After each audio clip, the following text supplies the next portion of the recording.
आरोग्य। Hello hi नमस्कार, मैं हूं आपकी होस्ट और दोस्त कल्पिता और आप सभी का स्वागत है एक विशेष प्रोग्राम में जिसका नाम है आरोग्य। दोस्तों, पीसीओडी ये महिलाओं में होने वाली बहुत कॉमन प्रॉब्लम है। ये प्रॉब्लम क्यों होती है, इसके कारण क्या है, इसका इलाज क्या है, इन सभी टॉपिक्स पे आज हम डिस्कशन करने वाले हैं। और इसीलिए हमारे बीच आज मौजूद है famous Ayurveda doctor, gold medallist gynaecologist doctor Madhura Kulkarni ji. Welcome to the show doctor. Thank you. Hello ma'am, आजकल हम देखते हैं कि हर दूसरी औरत में पीसीओडी की प्रॉब्लम होती है, तो क्या आप हमें बता सकती है कि पीसीओडी होता क्या है? पीसीओडी ये तो ज्यादा ओवर डायग्नोस हो रहा है या इसको इग्नोर कर रहे हैं। बहुत अच्छा विषय हमने लिया है कि आज हमारे दर्शकों को हम बताएंगे कि किस तरह से इसके ऊपर हम कंट्रोल रख सकते हैं। इसका ऐसे देखा जाए तो पॉलीसिस्टिक ओवरी डिसीज पीसीओडी कैसे होता है? स्त्रियों में गर्भाशय ये एक एक्स्ट्रा थैली स्पेशल रहती है, उसके दोनों बाजू में ओवरीज या बीजकोष रहते हैं। अब ये बीजकोष से हर महीने एक बीज निकलता है और फलीनीकरण के लिए या फर्टाइल होने के लिए अपना पूरा तैयारी कर लेता है। ध्यान रखना है कि अगर ये बीज निकलकर बाहर न आ पाया तो बाय नेचर क्या होता है, अगर हम कहीं गए और दस्तक की, दरवाजा नहीं खुला तो बार बार दस्तक करते हैं। उसी तरह एक बीज अगर नहीं ये बन पाया तो दूसरा बीज, तीसरा बीज, ऐसे कई सारे बीज बनने का प्रयास करते हैं और उनकी गांठें बन जाती है, सिस्ट बन जाती है। तो पॉली मीन्स ज्यादा, ओके, सिस्ट मीन्स इस तरह की गांठें। तो ज्यादा गांठें इकट्ठी हो जाना बीजकोष पर मीन्स पीसीओडी। एकदम सिंपल तरीके से अगर समझ लेना है तो माहवारी में कुछ भी गड़बड़ी हो गई तो इसका मतलब शरीर में हार्मोन्स में कुछ तो गड़बड़ी है, असंतुलन है। और सिंपल सी लैंग्वेज में जिस तरह से एक छोटी सी कली विकसित होकर उसका फूल बन जाता है, तो ये फूल बनने की प्रक्रिया में अगर कुछ बाधा आ गई तो उसका पूर्ण विकसन नहीं हो पाता। उसी तरह बीज अगर ठीक से पनप नहीं पाया तो स्त्रियों में कई सारी तकलीफें दिखती है, वही है पीसीओडी। बहुत ही सिंपल तरीके से मैम ने हमें समझाया। तो मैम, पीसीओडी होने के कारण क्या क्या होते हैं? एक तो सबसे पहला कारण आनुवंशिकता हो सकती है, हेरिडिटरी। वो लड़की को अगर उनके घर में, फैमिली में, माँ बाप को अगर डायबिटीज जैसी बीमारी हो तो उसको ये पीसीओडी की शिकायत हो सकती है। दूसरी जो चीज़ है, बहुत ज़्यादा तनाव या स्ट्रेस हो तो भी ये तकलीफ देखी जाती है। बहुत बार ऐसे देखा जाता है कि आनुवंशिकता, हेरिडिटरी, ये एक मेन कारण है पीसीओडी का। दूसरा कारण बहुत ज़्यादा स्ट्रेस या तनावग्रस्तता, यह भी एक कारण है।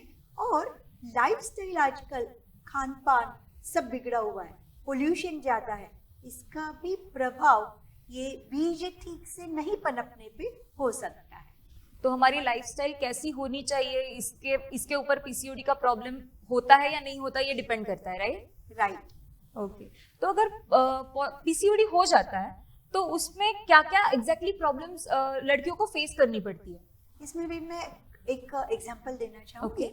जैसे अभी फैन घूम रहा है, तो फैन घूम रहा है, उसमें डायरेक्ट हम हाथ से तो नहीं घुमा रहे, इसमें स्विच है, मेन स्विच है, फिर बिजली है और फिर फैन एक चक्राकार एक लयबद्धता से घूम रहा है, रिदमिक।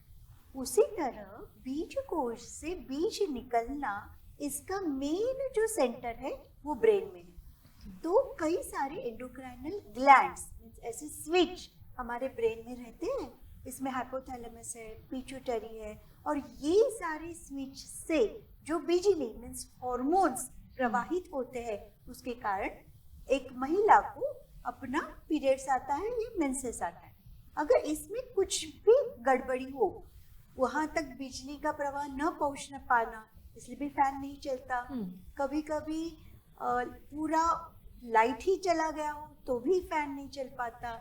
उसी तरह इस हार्मोन्स के गड़बड़ी के कारण हमारा जो रेगुलेटर है वो बिगड़ जाता है कि महीना आता ही नहीं, माहवारी दिखती ही नहीं, और कभी कभी बार बार माहवारी आती है, या तो एक बार माहवारी आई तो रुकती ही नहीं है।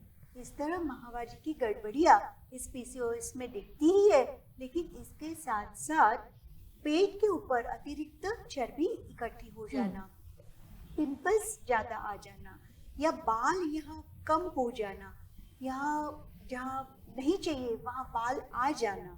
और एक मैं हमेशा बोलती हूँ, ध्यान रखना है, यहाँ गर्दन पर कालापन दिखता है, इसको हम शास्त्रीय परिभाषा में बोलते हैं एक्यांथोसिस नाइग्रिकन्स। ओके तो ये अगर है कालापन तो ध्यान रखो, हमें डॉक्टरों की सलाह लेने की जरूरत है। ओके, तो ये सभी पीसीओडी के सिम्टम्स हुए, तो इनके अलावा और क्या सिम्टम्स है जिससे मुझे पता चलेगा कि मुझे पीसीओडी का प्रॉब्लम हो रहा है और मुझे डॉक्टर के पास जाना चाहिए?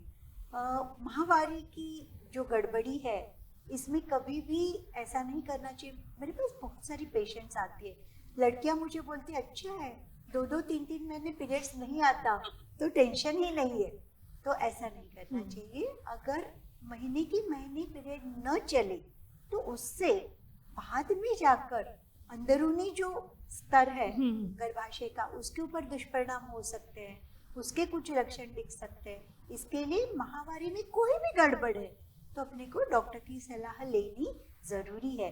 कभी कभी ऐसे भी मेरे पास अभी एक पेशेंट थी, उसका हीमोग्लोबिन 7 हो गया था।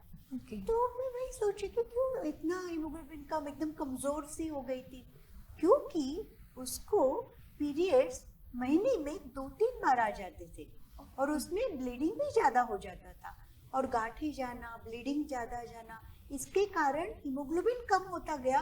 तब तक उसे समझा ही नहीं कि इसके लिए हमें डॉक्टर की सलाह लेने की आवश्यकता है।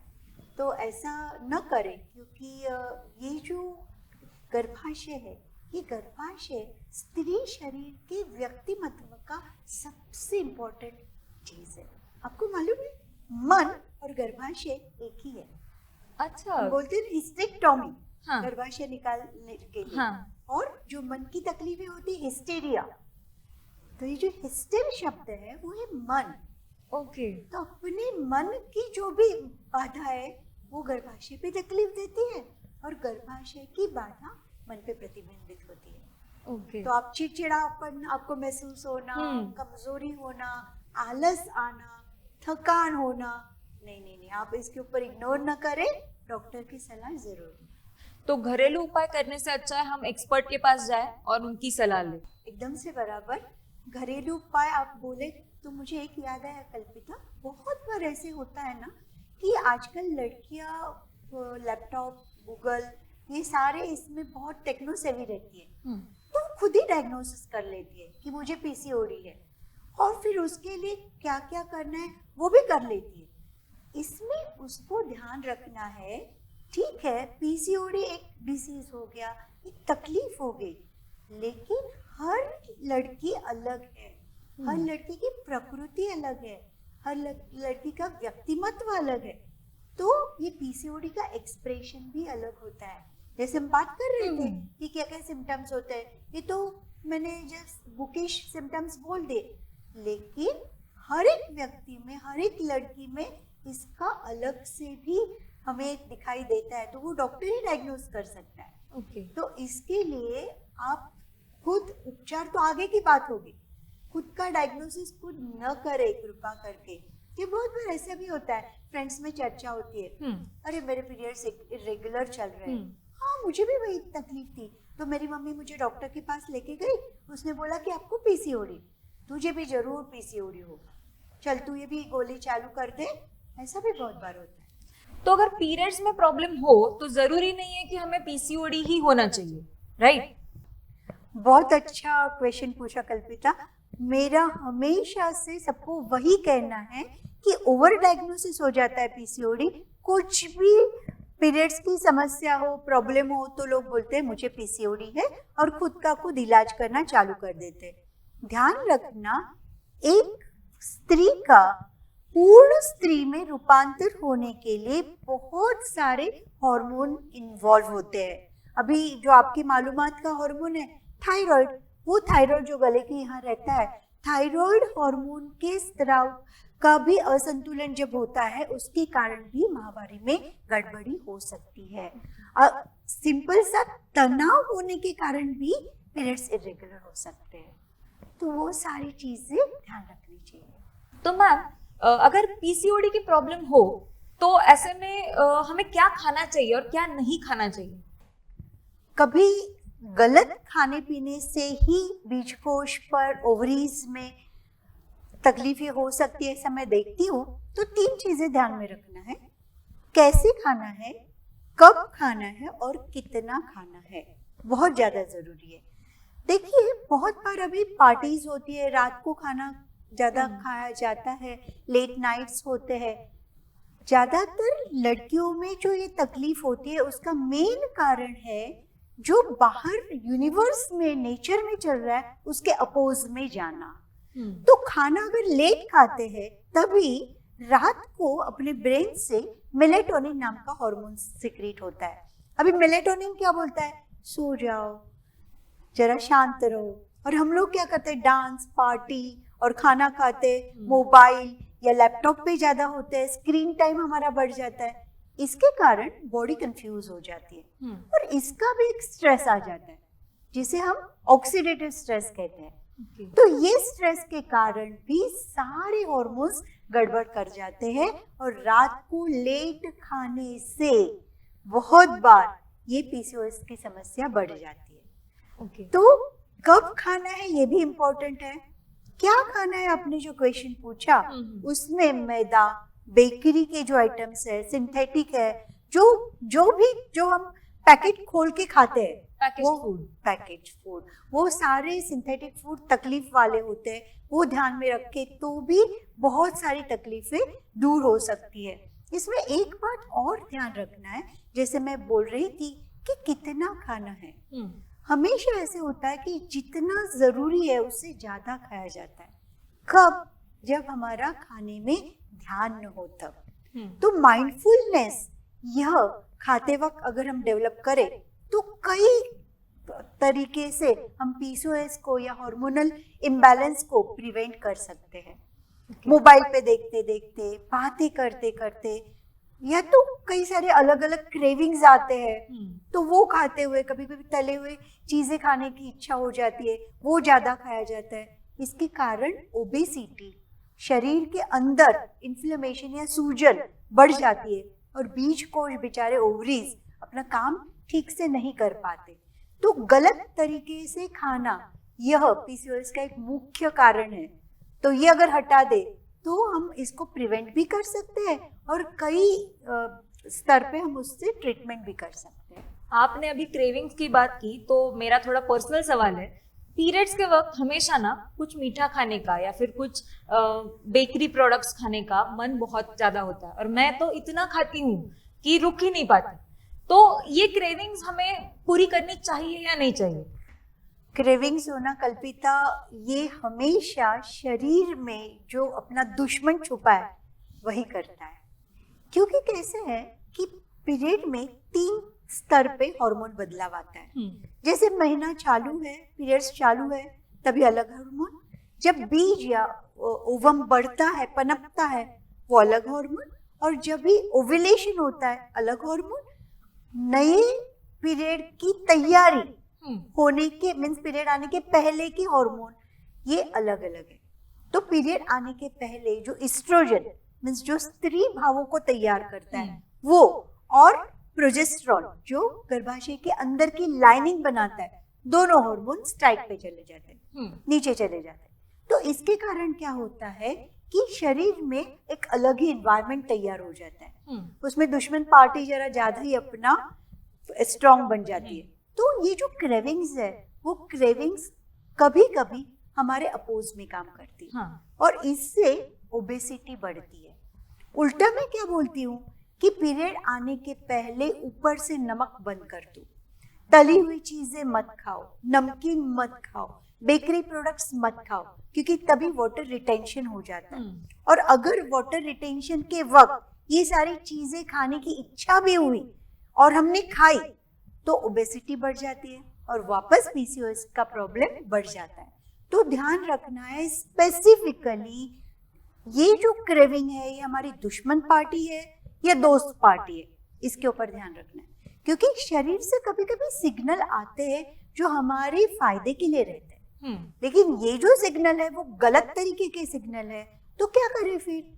गर्म पानी पी ले। एक बहुत ही अच्छा नुस्खा है, सौंठ है, पिंच एक सौंठ है, वो गर्म पानी में ले लो और 1 चम्मच कैस्टर ऑयल ले लो पीरियड आने के पहले, जो एक्सपेक्टेड डेट है उसके पहले। इससे पेट थोड़ा हल्का साफ हो जाता है और जो डाइजेशन है वो सुधर जाता है। इसके कारण क्रेविंग्स कम हो जाते हैं। तो मीन्स दुश्मनों को हटा देना है। तो अगर क्रेविंग्स कम होने का तो तरीका आपने बता दिया, पर अगर फिर भी क्रेविंग्स हो रहे हैं तो उसके ऑप्शंस कुछ हो सकते हैं क्या? हाँ, बहुत सारे ऑप्शंस हैं जिससे हम बहुत दूर जा रहे हैं। पहले के जमाने में देखिए, जो हम खाना खाते थे वो जो आइटम्स है वो, और आजकल इसमें बहुत फर्क पड़ जाए। जैसे हम गेहूं का आटा ज्यादा खाते, गेहूं का आटा, इसमें जो अलग अलग पूड़ियाँ बनती है या सारी चीजें बनती है, उससे अच्छा सत्तू का आटा हमारी जो ब्रेन में सैटाइटी सेंटर है, समाधान केंद्र है, उसको हमको सपोर्ट करता है। तो हार्मोनल इम्बैलेंस कम होता है और वजन कम होता है। तो ध्यान रखो, सत्तू का आटा ज्यादा यूज करने चालू कर दी। फिर बहुत बार हम पहले के जमाने में जो तिल का उपयोग करते थे, धनिया जीरे का उपयोग करते थे, अभी वाटर रिटेंशन है, धनिया जीरे का पानी पी लो, वाटर रिटेंशन कम हो जाएगा, बॉडी अपने सेंसेस में आ जाएगी, तो क्रेविंग अपने आप कम हो जाएगा। तो ये सारी चीजें हमारी होती थी। पीरियड्स जब चालू है तभी भी हल्का खाना खाना है, जिसमें हरा मूंग है, जव है। तो ये सारा खाना खाने से कारण क्या होता था कि पेट भी भरता था, भूख ज्यादा लगती है, तो जो पचने में हल्का खाना है वो खा ले तो वजन भी नहीं बढ़ता, समाधान भी हो जाता है और अंदर से खुशी मिलती है। तो इसमें मैं 1 लाइनर आंसर आपको दूंगी कि हमें अपना हित देखना है कि सुख देखना है। सुख टेम्पररी है, तो लॉन्ग टर्म खुशी को हम देखते हैं, तो ये सारी चीजें अवॉइड करना ही अच्छा है। आपने अभी जो बताया उससे मुझे ये समझ आया कि पीसीओडी में वजन बढ़ने का या घटने का बहुत ज्यादा फर्क पड़ता है, तो इसके बारे में कुछ बताएंगे? पीसीओडी 2 तरीके से होती है। कोई एकदम पतली लड़कियां होती है, उनको भी ये तकलीफ हो सकती है, और मोटी लड़कियां होती है, उनको भी ये तकलीफ हो सकती है। बहुत बार मन में ऐसे रहता है कि लड़की तो पतली है तो इसको पीसीओडी नहीं होगा, पीसीओडी और मोटापा यही एक संयोग है, लेकिन ऐसे नहीं है। पतली लड़कियों को भी पीसीओडी हो सकता है। इसके अलग अलग स्टेजेस रहते हैं। कोई बॉर्डरलाइन पीसीओडी है, कुछ ज्यादा तकलीफ वाला है। तो बीजकोश में जितना ओवरीज में सूजन है उसके लेवल पर ये स्टेजेस डिटरमाइन होते हैं, वो निश्चित हो जाते हैं। तो अभी हमें ध्यान रखना है कि जो अलग अलग, मैं बोली कि अंतःस्रावी ग्रंथियां या एंडोक्राइन ग्लैंड, उससे सिक्रेट होने वाले हार्मोन्स, ये जो हार्मोन्स है वो अलग अलग तरीके से इंटरफेयर करके पीसीओडी जैसी तकलीफें तैयार करती है।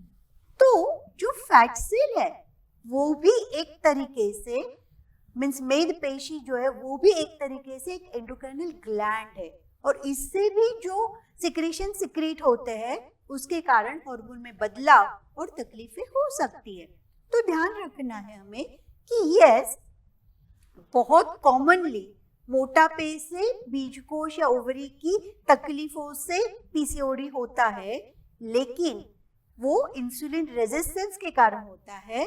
मीन्स एक हार्मोन है कि जो हार्मोन अपने मेद पेशी को एनर्जी में कन्वर्ट करता है, उसमें ऑब्स्ट्रक्शन आ जाता है। इसके कारण मेद पेशी बहुत इकट्ठा हो जाती है, और मैं जैसे बोले सेंट्रलाइज ओबेसिटी, पेट बड़ा होना, ये इसमें बड़ा सा लक्षण हो जाता है। तो इसका जो मेन कारण है वो ऑब्स्ट्रक्शन है, इंसुलिन को रेजिस्टेंस होता है। लेकिन दूसरा भी एक कारण है जो मैं बोलती हूँ हाइपर एंड्रोजेनिज्म, मीन्स पुरुषवाचक जो हार्मोन्स है वो स्त्रियों में बढ़ जाते हैं। जो दाढ़ी मूछे आना, ये सारी चीजें मेल टाइप ऑफ बाल्डनेस, हाँ। यहाँ के बाल निकल जाना, ये जो पीसीओडी के लक्षण है उसमें कभी कभी लीन पीसीओडी पेशेंट मीन्स पतली लड़कियां भी हो सकती है। तो ध्यान में रखना है कि यस, मोटापा और पीसीओडी से मोटापा ये है, लेकिन पतली लड़कियों को भी पीसीओडी होता है। तो ये मन में वहम नहीं रखना चाहिए मैं तो पतली हूँ, मुझे कुछ तकलीफ नहीं है, तो ऐसा वहम नहीं रखना चाहिए। अगर माहवारी में गड़बड़ है तो डॉक्टर की सलाह जरूर लें। तो क्या वजन कंट्रोल कर लेने से पीसीओडी भी कंट्रोल कर सकते हैं हम लोग? जरूर। एक्चुअली वजन बढ़ना ये सबसे बड़ी हार्मोनल इम्बैलेंस का कारण है।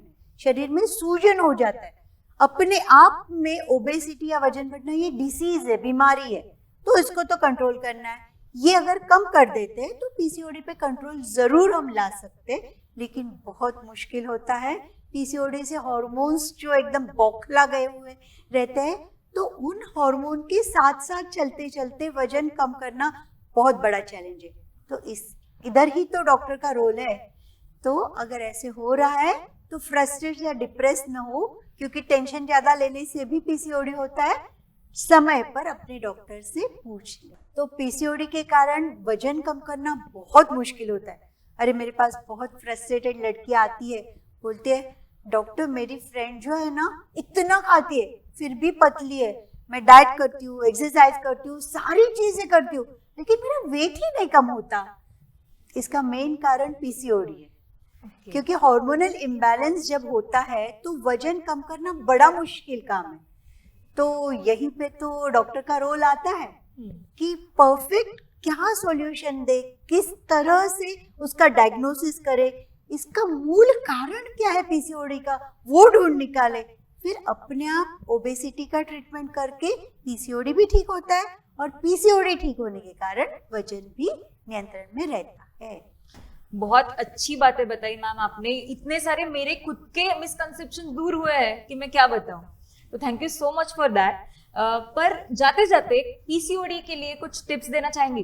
जरूर, 5 टिप्स देते हैं। ओके। पहली बात, सबसे मेन, जल्दी उठना और जल्दी सोना। ये पीसीओडी का फर्स्ट ट्रीटमेंट मॉड्यूल है जो बहुत ही कम देखा जाता है। दूसरा, एक्सरसाइज इज मस्ट। अगर इंसुलिन वहां तक पहुंच नहीं पा रहा है तो इंसुलिन को एक्टिवेट करने का सबसे बड़ा इलाज है एक्सरसाइज। तो सुबह उठकर आप बेड पर बैठे बैठे ही चक्की चलाना आसन है, गोल गोल जैसे घूमना उल्टा और सुल्टा, या तो फिर पर्वतासन है, हाथ को ऊपर खींच लेना है, या सूर्य नमस्कार है, चलना फिरना है, कुछ भी एक्सरसाइज सुबह करना बहुत ज्यादा जरूरी है। तीसरी सबसे इम्पोर्टेंट बात, जो खाने पीने का मैं बार बार बोल रही हूँ, तो खाने में सिंथेटिक कम से कम ले और नेचुरल सोलफुल फूड मैं जिसको बोलती हूँ हमेशा, वो खाना चालू कर दे कि जिससे आपके मन की तृप्ति हो, ना जिह्वा की तृप्ति। चौथा सबसे इम्पोर्टेंट पॉइंट जो है कि मन को जो तनाव है उससे दूर रखना बहुत ज्यादा जरूरी है, और इसके लिए मेडिटेशन अच्छा काम करता है और माइंडफुलनेस अच्छा काम करता है। तो जहाँ हो, जिस पल में हो, उसमें खुशी लेने का प्रयास करें। और 5वां सबसे इम्पोर्टेंट पॉइंट है जो मैं हमेशा सबको बोलती हूँ कि एक्सेप्टेंस बढ़ा दीजिए। बहुत बार ऐसे होता है कि पीसीओडी के पेशेंट्स को कई बार सेल्फ जो एस्टीम है वो कम होती जाती है। इसमें बहुत सारी चीजें, स्किन है, जैसे एंडोक्राइनल डिसऑर्डर है, हार्मोन्स है, हेयर है, बहुत सारी इन्वॉल्वमेंट रहती है।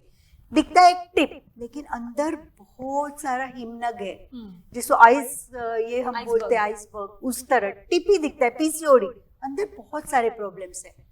तो जो भी प्रॉब्लम्स है, जो भी चैलेंज है लाइफ में, एक्सेप्ट करना सीखो। जो हम प्रॉब्लम को एक्सेप्ट करते तो सॉल्यूशन इजी हो जाता है।